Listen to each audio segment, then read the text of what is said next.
വീണ്ടും അവിടെ മഴയെങ്കിൽ രക്ഷാപ്രവർത്തനത്തിന്റെ വേഗത വീണ്ടും കുറയുന്ന സാഹചര്യമാണല്ലോ ഉണ്ടാവുക. മഴ പെയ്തു തുടങ്ങിയോ? എന്താണ് വിവരങ്ങൾ? അഭിലാഷെ, ആശങ്കപ്പെടേണ്ട സാഹചര്യത്തിലുള്ള ഒരു മഴ ഏതായാലും ഉണ്ടാകില്ല എന്ന കാലാവസ്ഥ നമുക്ക് കാണുമ്പോൾ മനസ്സിലാകും. ചെറിയ ചാറ്റല മഴ ഉണ്ട് എന്നത് സത്യമാണ്. പക്ഷെ അപ്പോഴും തെളിഞ്ഞ കാലാവസ്ഥയാണ്. കഴിഞ്ഞ ദിവസങ്ങളിലൊക്കെ നമ്മൾ ഇവിടെ വന്നതാണ്. ആ സമയത്തുണ്ടായിരുന്നതിൽ നിന്നും നല്ല തെളിച്ചമുള്ള കാലാവസ്ഥ ഇപ്പോൾ വന്നിരിക്കുന്നു. അത് ഈ രക്ഷാപ്രവർത്തനത്തെ ഏതെങ്കിലും തരത്തിൽ ബാധിക്കുന്ന തരത്തിലൊരു മഴ ഉണ്ടാകുന്ന ഒരു സാഹചര്യമല്ല എന്നാണ് നമുക്കിപ്പോൾ ഇവിടെ നിൽക്കുമ്പോൾ നമുക്ക് മനസ്സിലാക്കാൻ സാധിക്കുന്നത്. അത് ഏതെങ്കിലും തരത്തിൽ തടസ്സമാവില്ല. ഊർജിതമായി തന്നെ ആ പ്രദേശത്ത് മണ്ണെടുപ്പ് നടക്കുന്നുണ്ട്.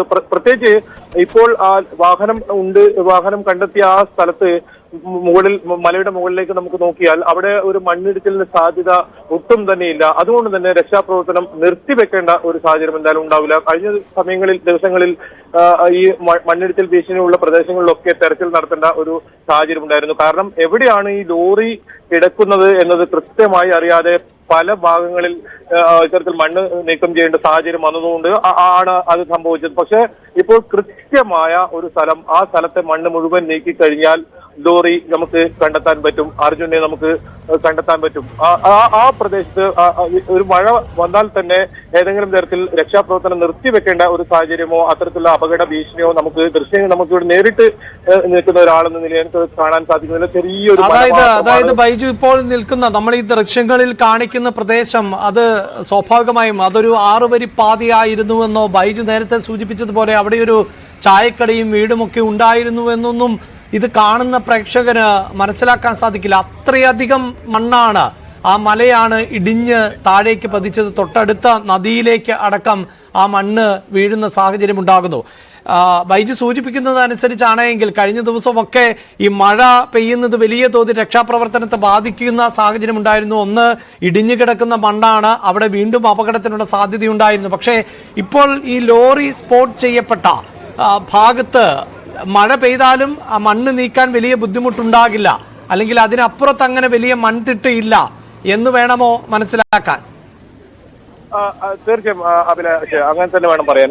ഏതെങ്കിലും തരത്തിൽ ഈ രക്ഷാപ്രവർത്തനത്തെ അത് ബാധിക്കില്ല എന്നാണ് നമുക്ക് ഇവിടുന്ന് നേരിട്ട് കാണുന്ന ഒരാളെന്ന നിലയിൽ നമുക്ക് മനസ്സിലാക്കാൻ സാധിക്കുന്നത്. അതേസമയം തന്നെ ഈ സൈന്യം കൂടി എത്തിയാൽ മാത്രമേ കുറച്ചുകൂടി ഈ വേഗത ഈ പ്രവർത്തനത്തിന് വരൂ. അഭിലാഷ് തുടക്കത്തിൽ സൂചിപ്പിച്ചതുപോലെ തന്നെ ഇത് വലിയ ഒരു ലോറി താവളമാണ് നമ്മൾ ഈ ദൃശ്യങ്ങളിൽ കാണുന്നത്. നിരവധി ലോറികൾ ഇവിടെ ഇത്തരത്തിൽ വിശ്രമിക്കാനായി ഇവിടെ നിർത്തിയിടും. ഇവിടെ ഒരു ചായക്കട ഉണ്ടായിരുന്നു.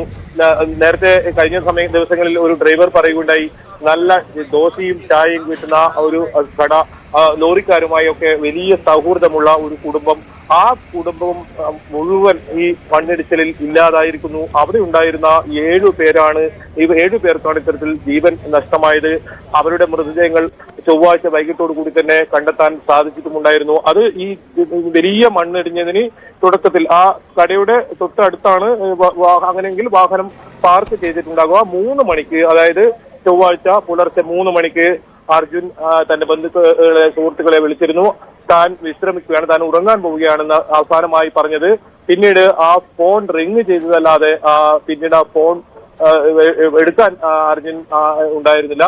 പക്ഷെ ഇപ്പോഴും അർജുൻ ജീവനോട് തന്നെ ആ ലോറിക്കകത്തുണ്ട് എന്നൊരു വിശ്വാസം വരാൻ പ്രധാനമായും കാരണം അതൊരു ആധുനിക സംവിധാനമുള്ള വളരെ പുതിയ ബെൻസ് മോഡൽ വണ്ടിയാണ്. അത്തരത്തിൽ ഈ കുന്നിടിച്ചിൽ ഉണ്ടായിക്കഴിഞ്ഞാലൊന്നും ഏതെങ്കിലും തരത്തിൽ വാഹനം തകരുന്ന ഒരു സാഹചര്യം ഉണ്ടാകില്ല. അത് വലിയ കൂറ്റൻ മരങ്ങൾ കയറ്റിയ ഒരു ലോറി ആയതുകൊണ്ട് തന്നെ പുഴയിലേക്ക് ഒഴുകി പോകില്ല. ഇത്തരത്തിലുള്ള പ്രാഥമികമായ നിഗമനം ആദ്യം തന്നെ ഉണ്ടായിരുന്നു. അത് തന്നെയാണ് വലിയ ആശ്വാസമായത്. ഏതെങ്കിലും തരത്തിൽ നമ്മൾ ഈ ദൃശ്യങ്ങളിൽ കാണുന്ന പുഴയിലേക്കോ മറ്റോ ഈ ലോറി ഒഴുക്കിൽപ്പെടുകയോ മറ്റു ചെയ്തു കഴിഞ്ഞാൽ അത് നമുക്ക് ചിന്തിക്കുന്നതിനപ്പുറം വലിയ അപകടത്തിലേക്കായിരിക്കും പോവുക. ഏതായാലും അത്തരത്തിലുള്ള സാഹചര്യങ്ങളില്ല. പക്ഷേ അപ്പോഴും നേരത്തെ സർവാർ MLA സൂചിപ്പിച്ചതുപോലെ തന്നെ ഇവിടെ മറ്റ് വാഹനങ്ങൾ കൂടി ഉണ്ടായിരുന്നു. നാട്ടുകാരായ ആളുകൾ കൂടി ജീവൻ നഷ്ടപ്പെടുന്ന സാഹചര്യം ഉണ്ടായിരുന്നു. അവരെ കൂടി കണ്ടെത്തേണ്ടതുണ്ട്. അതും പ്രധാനമാണ്.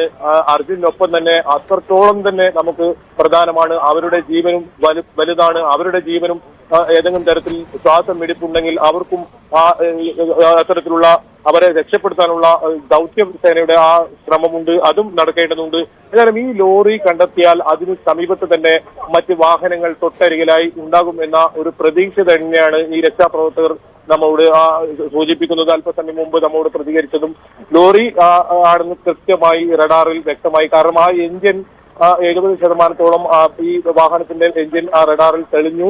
അത് കൃത്യമായി കണ്ടെത്തി. ഈ റഡാർ ഉപയോഗിച്ചുള്ള പരിശോധന കുറച്ചുകൂടി നേരത്തെ ആയി കഴിഞ്ഞാൽ സ്വീകരിച്ചിട്ടുണ്ടെങ്കിൽ നമുക്ക് ആ അർജുനെ ഇപ്പോൾ നമുക്ക് നേരത്തെ തന്നെ കാണാമായിരുന്നു, ആ തരത്തിൽ കണ്ടെത്താമായിരുന്നു. പക്ഷെ അത് വൈകി, എല്ലാ പ്രവർത്തനങ്ങളും വൈകി, ഏകോപനം ഇല്ലായ്മ അത് വലിയ തോതിൽ എടുത്തു പറയേണ്ടതാണ്. ഇപ്പോൾ ACIM അഷ്റഫ് MLA പറഞ്ഞത് തന്നെയാണ്.